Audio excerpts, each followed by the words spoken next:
নমস্কার, আমি বাংলার মামাটি মানুষকে অনেক আমার প্রণাম, সালাম, জোহার এবং জয় জিনেন্দ্র। আমি সবকিছু জানাচ্ছি। সত শ্রী আকাল জি। আপনারা সকলে ভালো থাকুন, সুস্থ থাকুন। আপনাদের প্রতি আমরা খুব কৃতজ্ঞ। এত রোদ্দুরের মধ্যেও এবং সবকিছু অত্যাচার সহ্য করুন আপনারা যেভাবে ভোট দিয়েছেন লাইনে দাঁড়িয়ে, আপনাদের কাছে আমরা খুব কৃতজ্ঞ।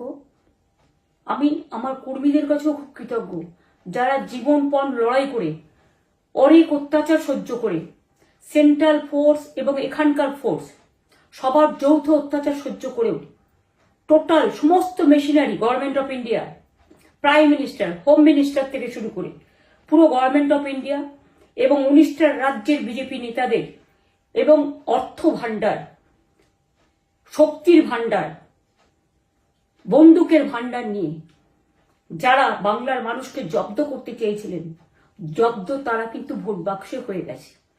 আমি আপনাদের নিশ্চিন্ত করে বলতে চাই, যেটা টিভিতে দেখাচ্ছে এটা বিজেপি অফিস থেকে কালকে বেলা 1:08 সার্কুলেট করেছে এবং টাকা দিয়ে বলেছে যাতে এটা দেখানো হয়।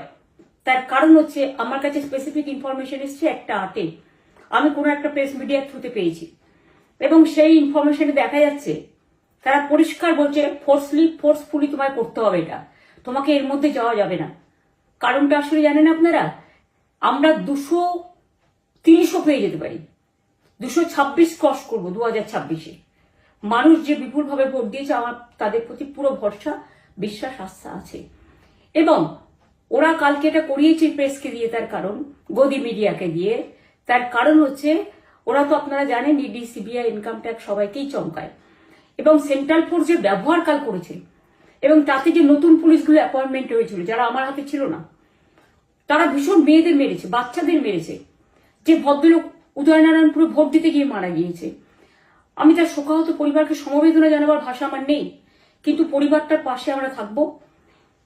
এবং যে তৃণমূল কংগ্রেস কর্মীরা এমনকি সাংবাদিকদেরও মেরেছে, আমি যেখানে ছিলাম ভবানীপুরে চক্রবেড়িয়ায়, আমি বাচ্চাদেরও মেরেছে, মহিলাদেরও মেরেছে, একতরফা মেরেছে। যাদের তৃণমূল কংগ্রেসরা জীবন দিয়ে লড়াই করেছেন, মার খেয়েছেন, তবুও তারা এলাকা ছেড়ে যাননি। অনেককে ইচ্ছে করে অ্যারেস্টও করা হয়েছে, যাতে তারা এজেন্ট হিসেবে কাজ করতে না পারে। বিশেষ করে ভাটপাড়া, জগদ্দল, নোয়াপাড়া, এরকম অনেকগুলো জায়গা আছে।